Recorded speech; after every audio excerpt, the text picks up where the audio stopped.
often the individual who is experiencing what we call an episode, and that could be many different types of episodes. That can be, what we name bipolar, schizophrenic, psychosis, the list goes on, manic, is actually very similar to a childlike state. And I can comfortably say this because I've done research from the inside out. I can say this because I've met many other people who have had similar experiences to the ones that I've had, who also embody this childlike wonder, experience, perspective.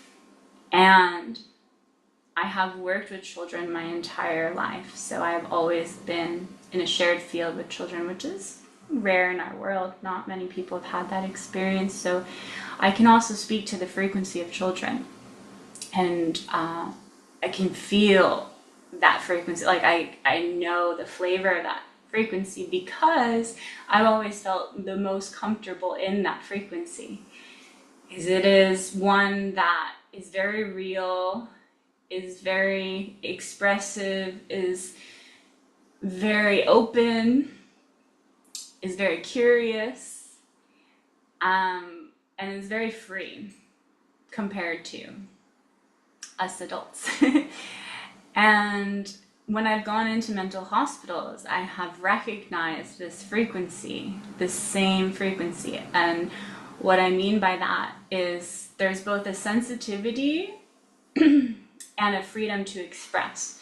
So the childlike frequency is actually very empathic. It's what we call empaths, are basically beings that have kept their energy open to feel everything around them, which, is only about half the population, because the other half doesn't want to feel. Those who have kept it open, they have maintained this similar resonance to a child, because if you can remember what it was like to be a child, you're just experiencing life as it comes. And the stories that come in about the meaning making of life, they come from the adults, actually, and they're taught to us in school, in our home, whatever. But it's not like a natural thing to do, to kind of just make, everything, this means that, and there's no, there are no other ways around it. Like, this is that. Equate this word to that. And why do we do that? Well, it's with good reason. We have stimulation coming at us from every which direction.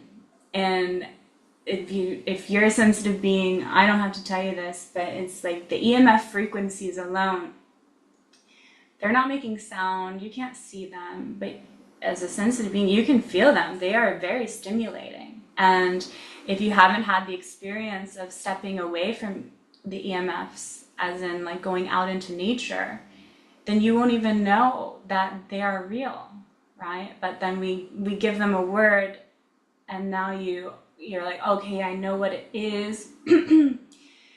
And it's like you need that word, right, to understand your reality, basically. So there's nothing wrong with making these meanings, but if someone, for example, instead of telling you that it's an EMF frequency that you're feeling this overstimulation from, if they were like, oh, it's anxiety, actually. Yeah, you're feeling anxiety, right?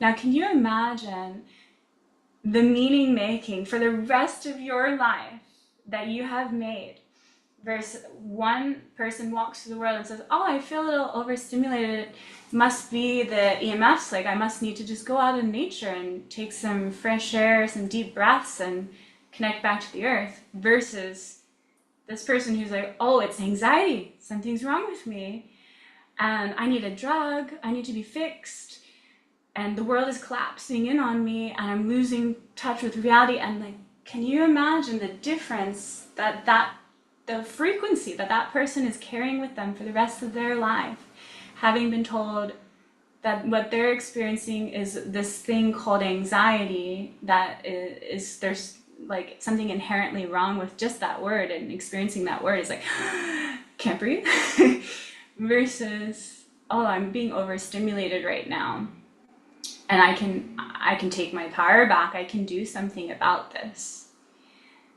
So I bring this into the conversation because, and I use EMFs as an example because this is the game we're playing. Like, we are being hit left, right, and center by input and what we call stimulation. So I'm talking about EMFs that are constantly, coming into our field that we are not aware of at all most of the time. But then you think about sound, and for example, right now I'm in a city and I'm talking to you, so I'm not thinking about it. But if I stop thinking about you and I hear the sound, oh, it's right there. I can hear the cars driving by. It's always there. But my mind is doing something to allow me to be present with you on this call, is saying, oh, that's just city noise. Okay, category over there. Now it's processed. Now I can be present with you, right? So I just wanted to make that distinction, that it's for good reason that we do this. And once we understand that that mechanism is at play, now we can then begin to unpack our reality of what's really happening to us and to everyone. It's not just on an individual level. If we're living in this overstimulated, stress-induced world, we're all feeling it all the time. The difference is, what I was talking about is that 50% truth. So it's very, very fascinating. If you're part of the Earth Angels group, we have offered this training that you can go through for first aid, action plan, mental health information. And I myself have begun this training. And in the curriculum, I say 50% of all Americans experience a mental health challenge at some point in their life. And as soon as I heard that 50%, I was like, wait a minute, I know this 50%. I've learned this from another lens that is called human design, which is more of like our energetic blueprint, how we carry our energy body. And you can look into that more if you're interested. But basically, that 50% of the population is open emotional, meaning they have kept their energy body open to feel the energy around them, to feel like, for example, I am an open emotional. If someone on this call is angry at any moment, I can detect it. But it's not that I'm gonna, like, because of what we were just discussing, the categories that our brain makes to help us be present to what's most important in the moment, or what we deem most important in the moment. I could feel that anger from any of you, and I'll just be like, oh, because of the processing time is happening so quickly, I just feel it as anger. I don't feel it as like, hey, it's his anger, or it's her anger. It's just anger. And I feel it in my body, and then I'm like, okay, what do? I gotta transmute this into something, right? Like, I feel it so viscerally because I have kept that open. And beyond just keeping that open, I have also given myself permission to feel and express in this world, which is a rare thing. So now you're all looking at me, and I'm like becoming enraged or whatever, like my voice tone is changing, and now in your perceptual field, you're all pointing at me as the cause of that anger. When was I the cause? Does it matter? No. But it doesn't matter the cause, but what does matter is that we recognize it's a shared field, and that the person who's expressing isn't always the culprit. Often they're not, actually. And sometimes they are, but if there's a person who is what we would consider a bit anxious, and like they feel a lot of things, right? Why, you have to ask yourself, why as a society do we drug that person? Why as a society do we jail that person? Why? because it brings up our stuff that we don't want to feel. That person has become a conduit of expression. And this is what when I bring in the childlike frequency, this is very easy to see in children as they throw tantrums and they start screaming or biting out of nowhere. And you're just like, what was that? They're expressing energy, and we look at them, and hopefully we don't jail them or drug them, but it's already happening. Children are being drugged, okay? This is starting to happen, so I can't even say that anymore. But it's like, if the whole world could just sit in on this conversation and understand, wow, why are these very beings that are expressing this energy that we so don't want to feel could be like holding the key to our liberation, actually. Like, if no one's expressing, then no one is feeling. And if we're key holders to that, whew, I mean, as an open emotional, I can say it's exhausting. And it's also, I don't have a choice. Like, I can't pretend, I can't fake it. I can't pretend not to feel.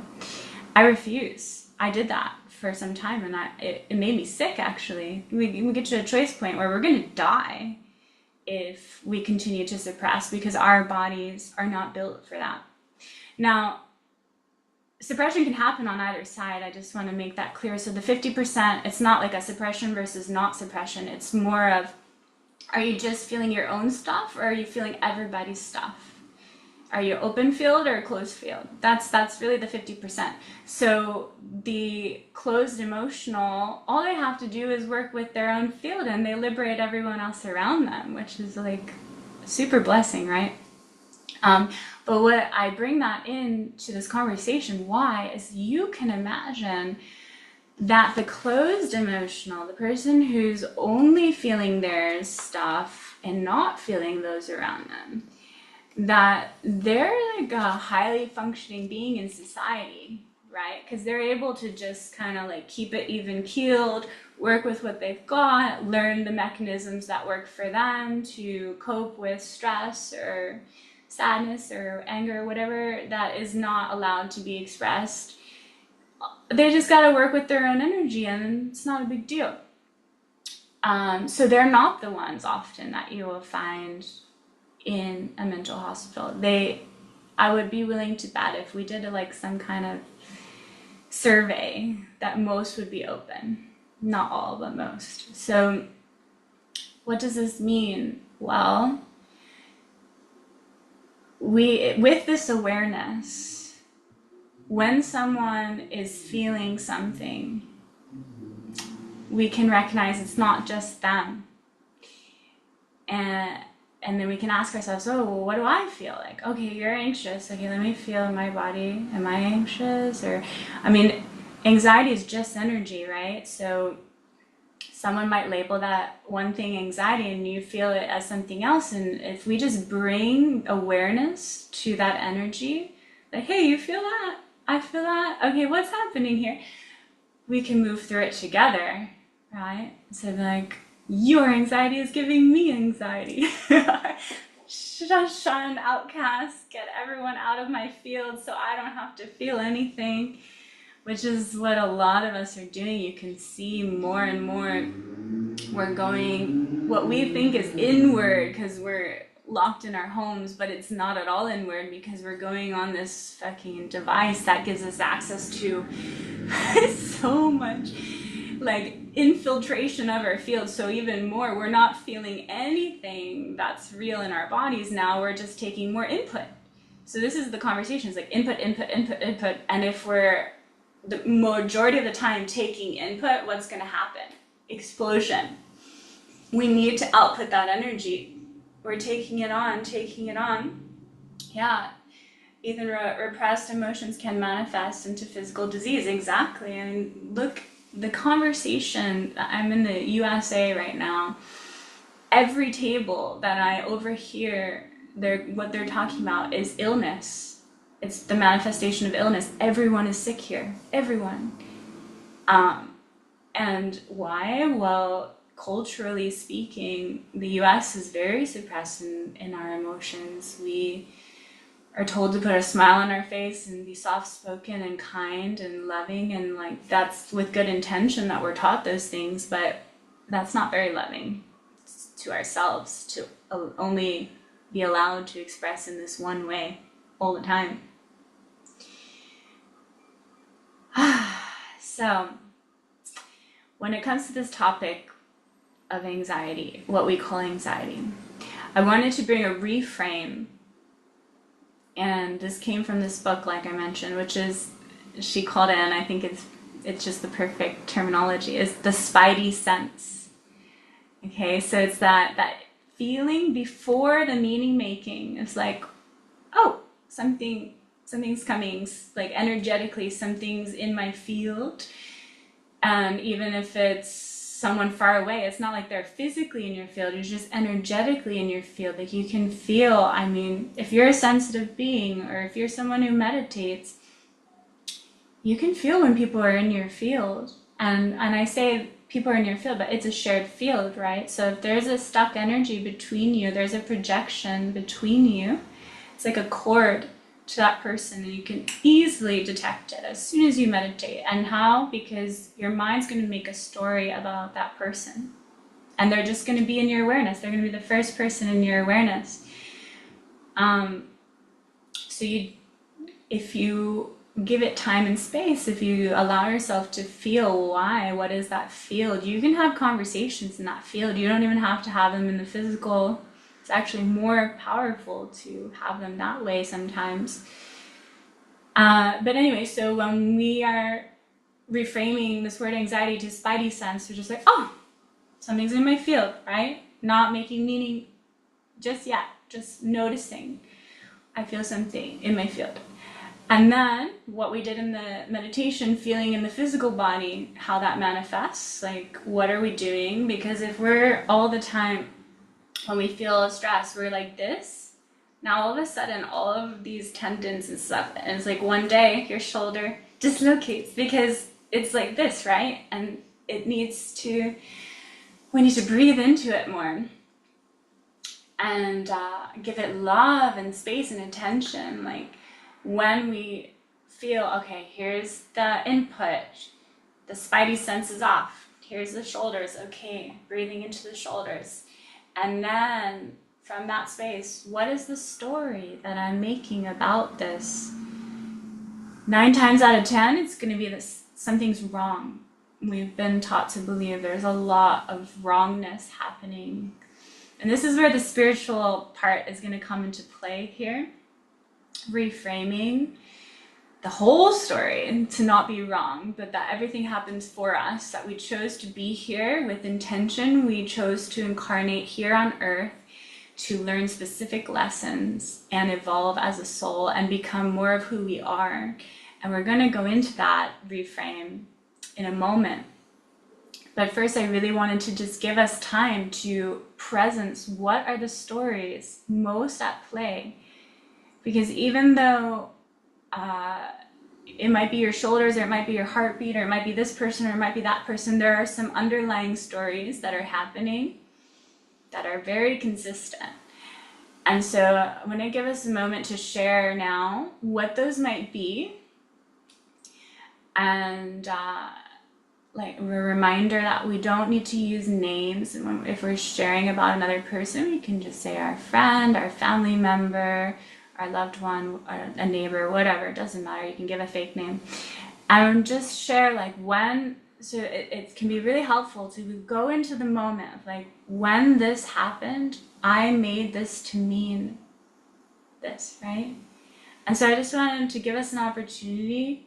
It could be what came up in the meditation. It could be something that's coming up on this call, to tune into the wrongness, to actually give it voice, okay? So for most people, maybe not everyone here, but for most people, you can find something that you're making wrong in life, right? Whether it's yourself, another person, the state of the world, the planet, whatever it might be. I'm going to give you an opportunity, and the floor is open.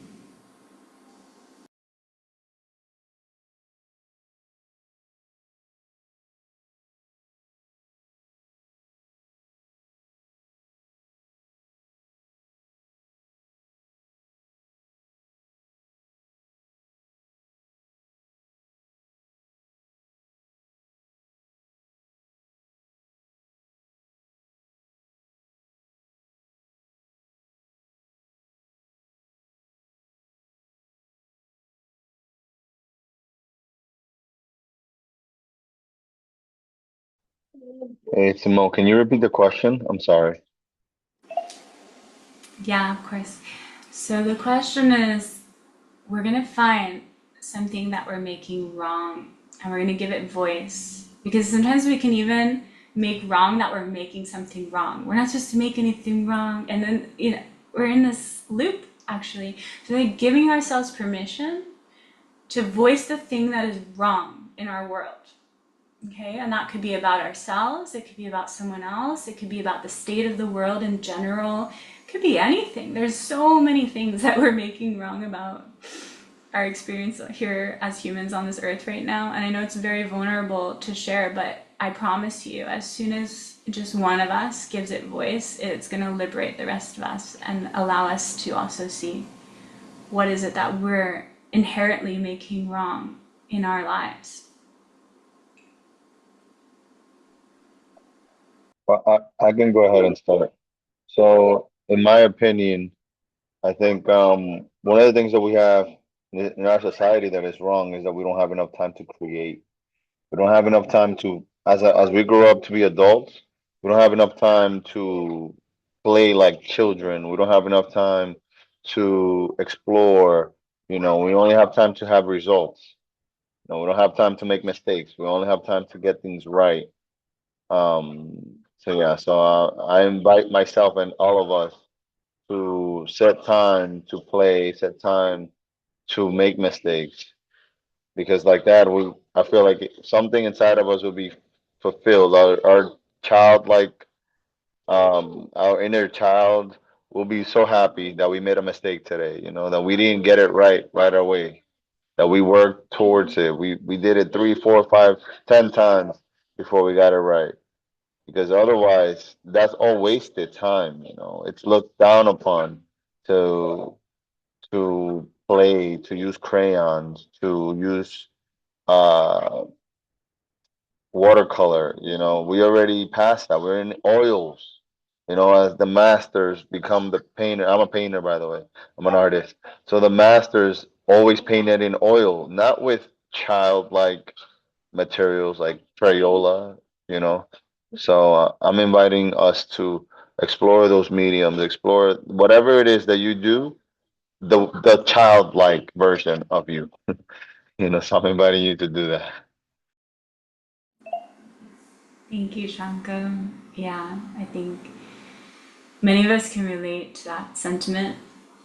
And I thank you for going first. And I want to just make this even simpler now because like the invitation is beautiful that you're inviting us into. And it's like some of these things we can just feel already, right? Like you just say it, like not enough time to create. And like that is the thing that's wrong. And we all can all agree that is wrong, right? And then we move, what's the next thing that's just inherently wrong with this existence? So that's kind of the exercise, like just allow that voice to speak. What is wrong? Thank you.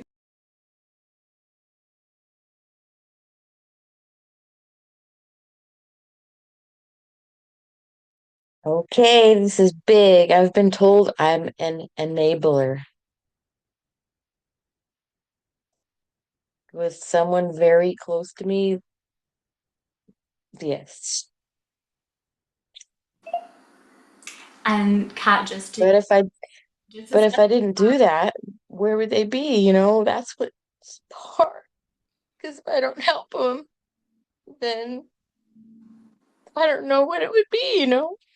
so Kat, to specify in your field, are you, which part are you making wrong? Are you making it wrong that you are an enabler, or that the person is telling you that you're an enabler? And there's no right answer, but just feel like what feels more true for you? Is it internalized or externalized?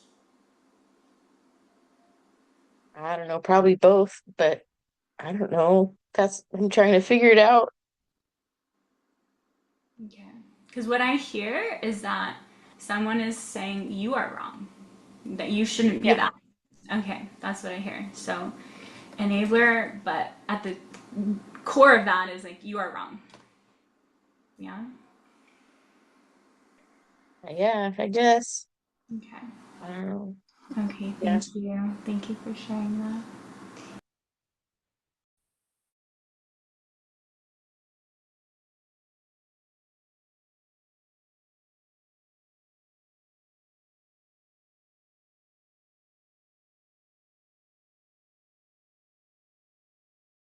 This is a really good. This is a good one in the chat. Ethan says, "I'm fighting against defining something as right or wrong. Value judgments are wrong." That is a really beautiful perspective to shed light on. So I'm writing these all down, by the way. So I'm gonna write that down. Value judgments are wrong. You can't have a judgment. Okay. The paradox of that. Salva, want to share? We actually can't hear you, Salva. I see your mouth moving, but I don't hear you.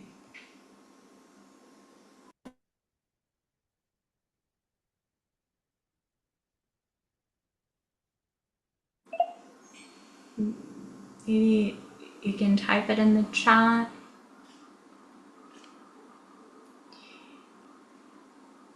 And so, for anyone who just joined or yeah, missed the prompt, we're giving ourselves permission here to just name what's wrong and something that there's no right answer. Anything can be wrong. It's something that we feel is wrong about ourselves, about another person, about the world, just in general, like giving permission for that voice to speak.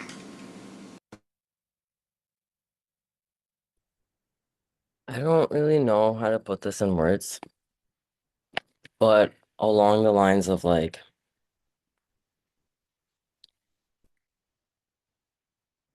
are we swearing out here? Because I'm just let it flow out. How the fuck can people be so fucking inconsiderate? What the fuck's going on? And then you're also out here saying you're spiritual and oneness and all this bullshit. You only like it when it applies to you. Fuck's going on? Thank Like, you. Inconsiderate, yes. I hate when people are inconsiderate. I feel you. Okay. Any other voices would like to take the floor before we move forward?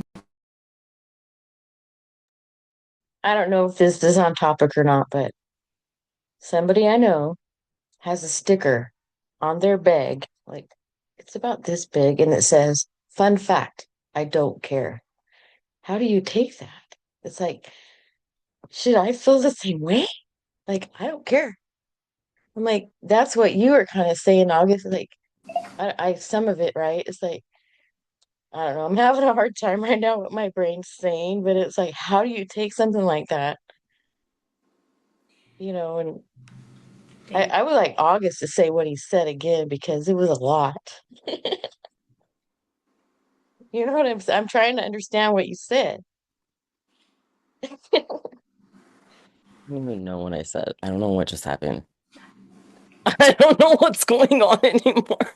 Okay, I'm gonna jump in for you, August, because I'm taking notes here, okay? So, what I'm taking notes on the core of these statements, okay, without all the story and whatever around it. And I'm gonna start from the beginning of what I've got here. So, the first one was not enough time to create. The second one was making you wrong. You're wrong. The third one was value judgments are wrong. And the fourth one was inconsiderate people are wrong. And then the fifth one, I'll just add from Kat what you said is the people that don't care are wrong. Like, how can you not care? And yeah, I want to thank you all for voicing that. And the reason why we're doing this exercise is to see kind of the hilarious undertone of it, which it was particularly like conditionality is wrong. Okay, thank you. Conditionality and value judgments. Just to look at like oh, we're not allowed to say something's wrong because there is no right and wrong in this universe. Everything is just as it is. Like some of us know that to be true, right? And myself included. I've seen that from the highest perspective. It's all one, it's all perfect. And there's a big and, like, even though we're intellectualizing a memory of that perfection, that frequency of perfection, doesn't mean that we're not feeling down here. Like when we're here in this realm, feeling like you don't fucking care, like you don't care about me, you know, like in the beginning of this conversation when I started about the meditation, like this person doesn't care about me, right?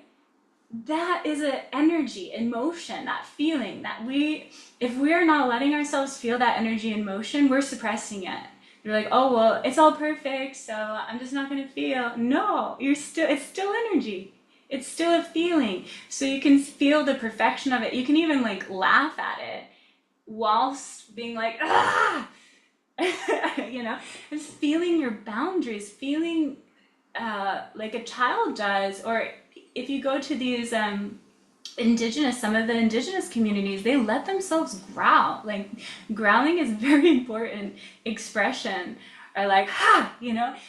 And so it's when we allow ourselves to express our boundaries. And I know it would be a very strange thing to just go out and do that in the middle of a restaurant or whatever, right? So with caution, okay? You do it where you know you're not going to be jailed, you're not going to be, you know, imprisoned. And find a space, like go in your room, close the door, put on music, and like let yourself feel that thing. Don't make that thing wrong.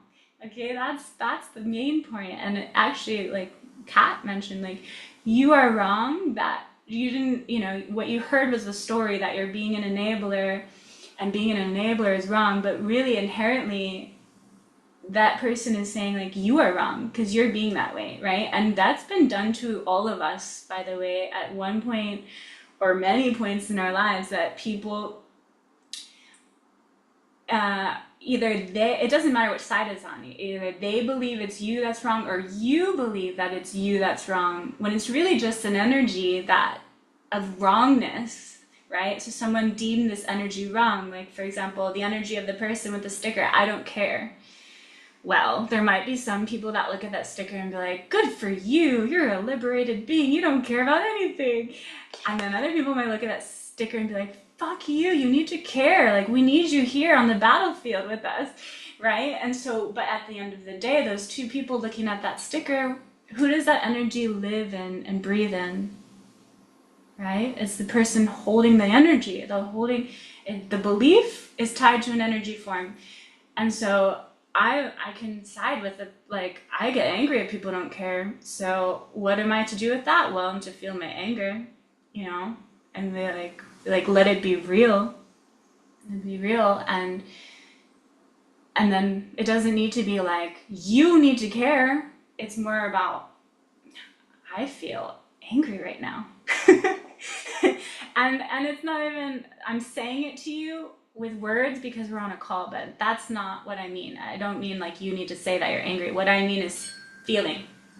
That's at the heart of all of these conversations, okay? Is how do we all give ourselves permission to feel in a very suppressed world, and how do we do that? Well, we form these alliances, these agreements with other beings. This is why we're having this call, and with the hopes that we can invite more and more in our field, like your friend, your colleague, your relative. Hey, you want to come on these calls that I'm doing? And now what happens? You both were on this call, you both have this understanding of the importance of feeling, and now you're all both giving each other a permission slip to feel, right? Without taking it personal, and feel and express without taking it personal. And that's really like the revolution that we're here co-creating together. So just with all of that, I'm just going to take a pause, and I want to invite us back to our center. So closing our eyes and feeling what's in our body in this moment.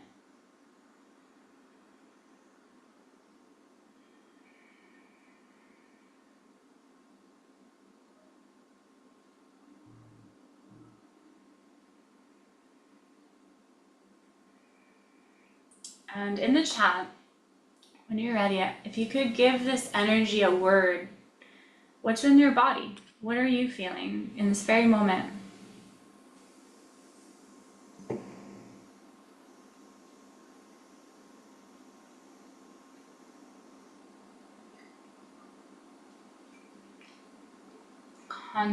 Contraction, joy, okay, peace,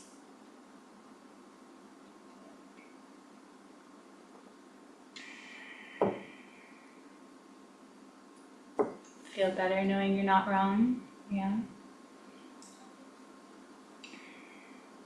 warmth, okay. The word to describe my field of energy is contradiction.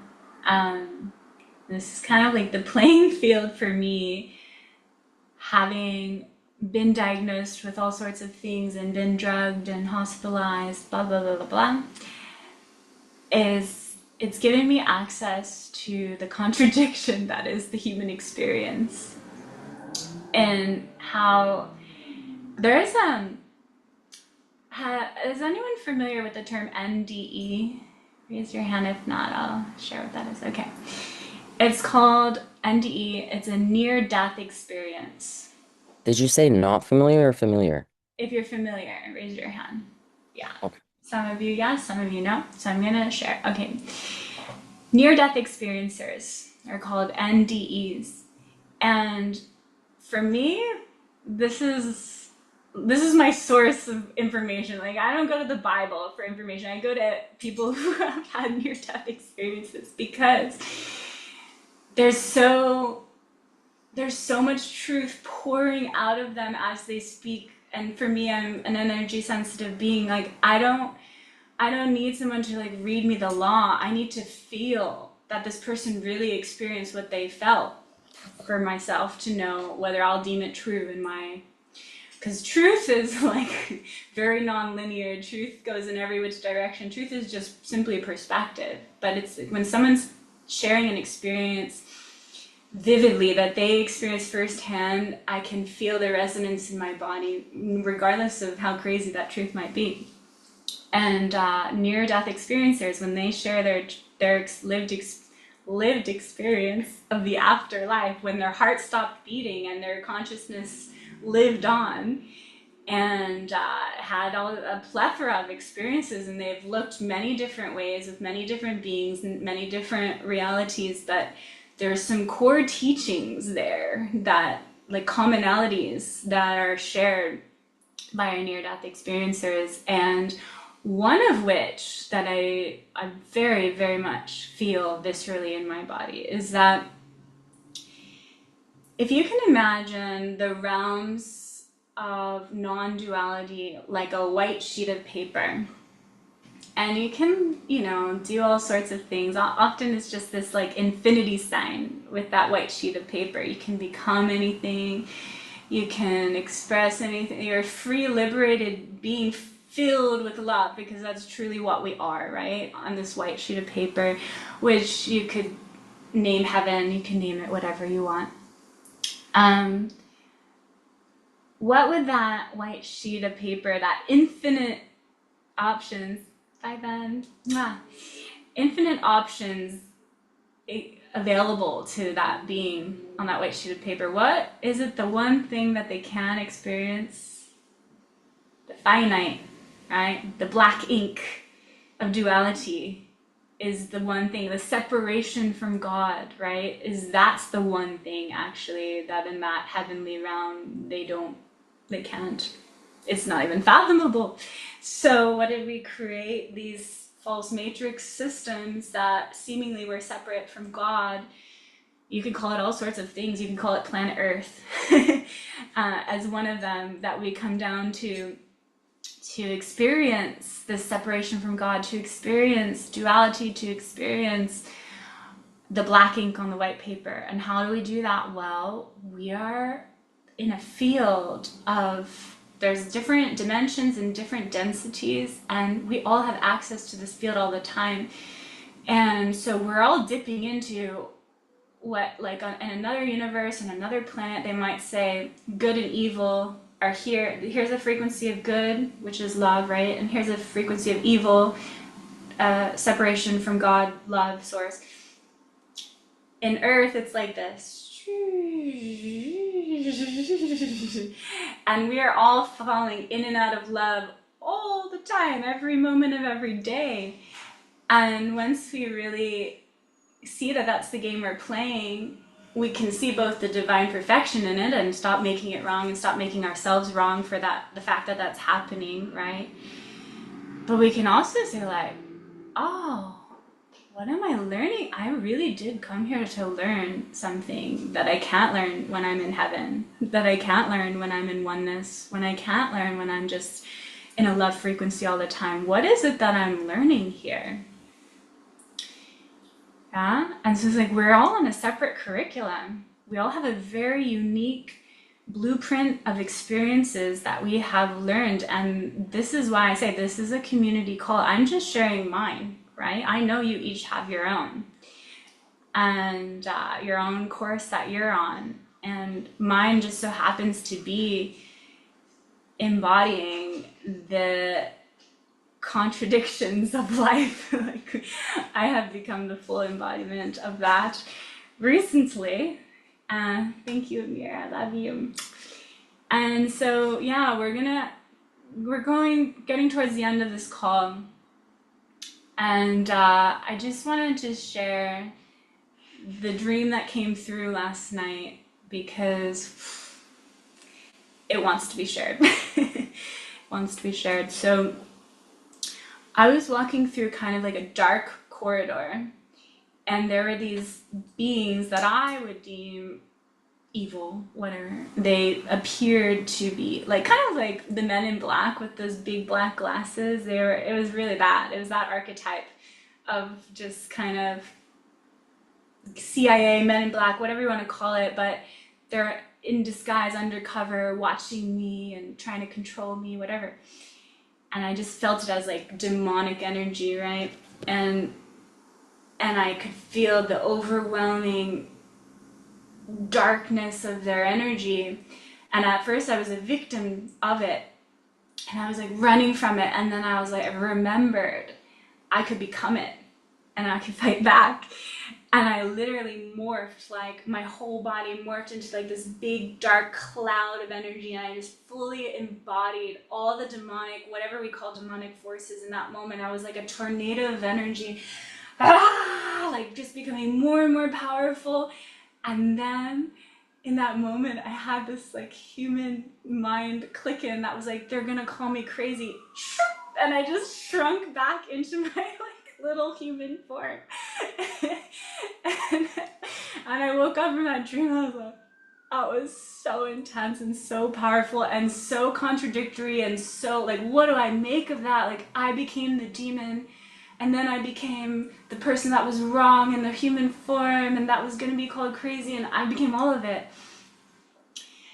And then I realized this is kind of like very strong symbolism for the life that I'm living in this very moment. Like, I allowed myself to become what we call the darkness, to go into the darkest spaces of what most people are afraid to embody. And I have, not all of them, but I have delved into those crevices so that I could come back with language and bring it to the light, because I know that it is all love and it is all God. And yeah, I'll just leave that here with you all today. And yeah, just a final opportunity for anything that wants to be shared, if anything at all. The floor is open.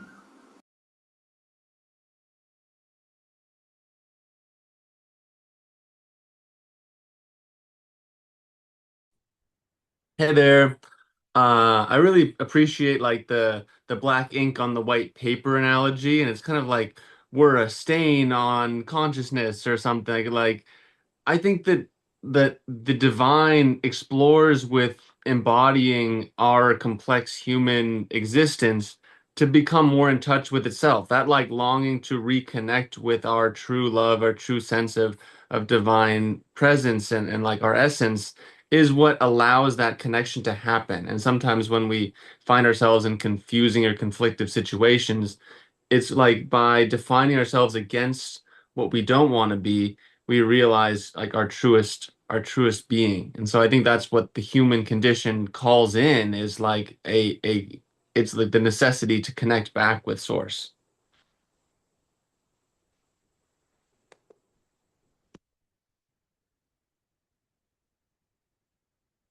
I can't mute myself.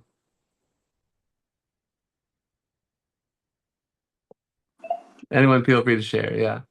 Thank you, Ethan. Yeah, I very much resonate with that. I have found that to be true as well. This becoming that source is like experiencing through us. What can I become? What is like the truest form that I want to express and be when I believe I am finite, when I believe I am separate, when I believe I am this, that, the other. Like, what am I? Really? Thank you. Anyone else want to share?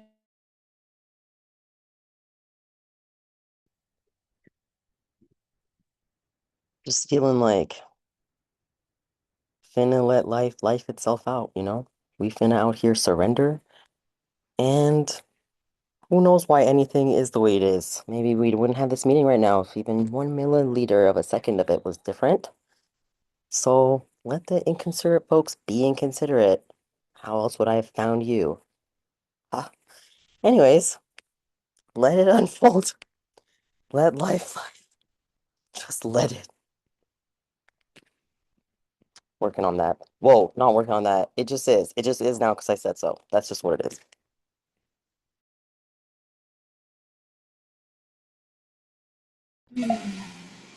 Thank you. Breathing that in.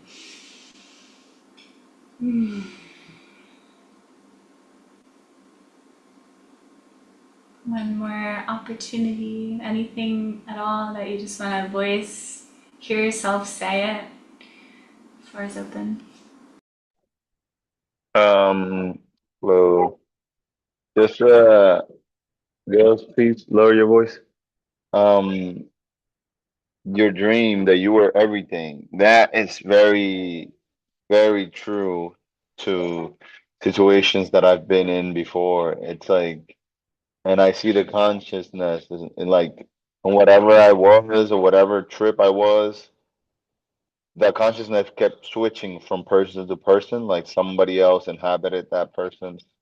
And whatever they said was something that I knew, and it kept switching from person to person. And in a dream, it's easier to see it, but in reality, it's a little scary if it happens.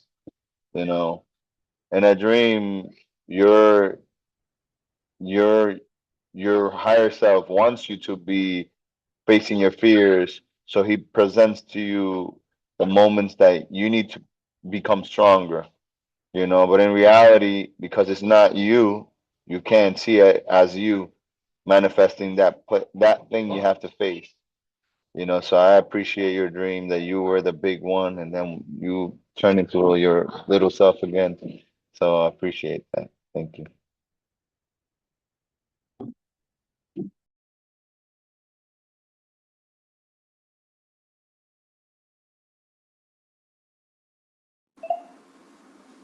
Thank you. Yeah, dreams are such free spaces to really explore the subconscious and the conscious mind and how they play and interact together.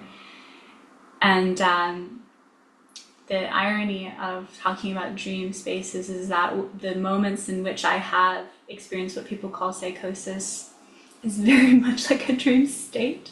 I really feel that I'm in a dream state and I'm fully free to just play with this reality and express in whatever way I want. And it's very confusing when I realize I'm not in a shared dream when I enter those states. And goes back to the conversation that we've had on previous calls about consensus reality, which is a whole nother topic that we won't discuss today. But yeah, that's the power of dreaming. Thank you, Chanka. All right, with that, I think we're feeling complete for today. Thank you all so much for joining me on this discovery, and I look forward to what wants to be shared between us in 2 weeks' time. Lots of love. Until next time.